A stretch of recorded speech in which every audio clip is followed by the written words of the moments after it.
پرون شاهکار هم چې روسان مې له خیبر منې کړل پرون شاهکار هم چې روسان مې له خیبر منې کړل له سند او هند له پارس خلیج له سمندر منې کړل نن وحشتګر او دهشتګر او ترهګر یادېږم نن ولې بعضو ته خطر یادېږم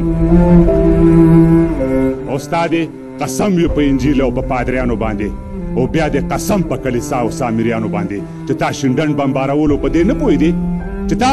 شینډن بمبارولو په دې نه پوهېدې چې زما د بم لاندې طالب که دهقانان مړه کېږي یا پکې ښځې بوډاګان او ماشومان مړه کېږي ټیکنالوژي دې تر کیهانه پورې لاس غځوي د عقل خیک دې تر اسمانه پورې لاس غځوي په سلمترۍ کې په ودونو بمبارونه کوي تا دې رشدیانو ته د ستورو لقبونه ورکړل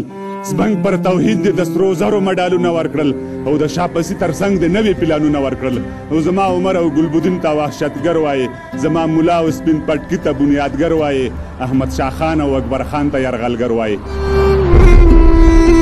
او له شرق او غرب له سند او هند که له ایران راغلي له شرق او غرب له سند او هند که له ایران راغلي زمونږ وژلو ته چې څومره قاتلان راغلي د اکبر خان د تورې تیر ګزار به بیا یوسي د کیوناري غونته ټپونه به په ملا یوسي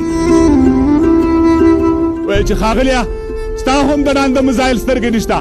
ښاغلیه ستا هم د ړانده مزایل سترګې نشته توکل په خدای سر دې په ټولو باندې نه ښیښې په څو وارې دې پر ما د ټوپک زه ښیښې ته چې ورځې د چا د کور له خوا نه ډزې کوې او بیا د دې د هلیکوپټر د خولو اور ورېږي دا قضاوت ځان سره ته او ستا ملګري وکړئ